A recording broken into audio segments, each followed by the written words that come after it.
কি তুললাম এটা আমি? কি হিক্কি হিক্কি।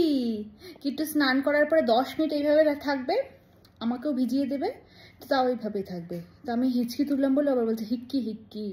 রিসেন্টলি ওই 1 মাসের মধ্যে এত কথা শিখে গেছে, মানে আমি নিজেই অবাক। যেমন ওকে স্নান করাতে করাতে এখন আমাকে বলছে চুপকে চুপকে হে, আজ কোথায় কোথায়, বলছে পাঁচু পাঁচু, গায়ে গায়ে। তারপরে আবার এই জায়গাটা দেখাচ্ছে, এই জায়গাটা চুপকে দিলাম, চুলকে দিলাম। তারপরে বলছে নিচে নিচে, মানে আবার নিচে যাও, পায়ের ওখানে চুলকাও। মানে এত ইনস্ট্রাকশন দিচ্ছে রীতিমতো আমি ওকে কিভাবে চুলকে দেবো। তো সব কথা বোঝে, সব কথা এখন রিসেন্টলি বলাও শিখে গেছে। কিছু কিছু ওর কথা আমার বুঝতে আর ওর কথার উত্তর দিতে এখনই আমার মানে হাঁপিয়ে যাচ্ছি, জানি না পরে কি হবে, তাই না? কিট্টু তুমি স্নানের পরে কি পরবে?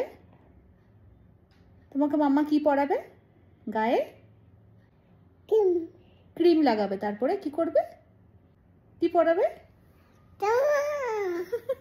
জামা পরাবে, সব জানে। আর নিচে কি পরাবে জামার নিচে? প্যান্ট পরাবে। ওকে ওকে বাই, এখন আমরা কিট্টুকে রেডি করাবো। হ্যাঁ, কিছু কি তুললাম? হয়েছে, মায়ের আদর খাওয়া হয়েছে। Okay bye bye. বাই দিয়ে দাও সবাইকে, বাই বলে দাও মুখে। Bye bye bye bye.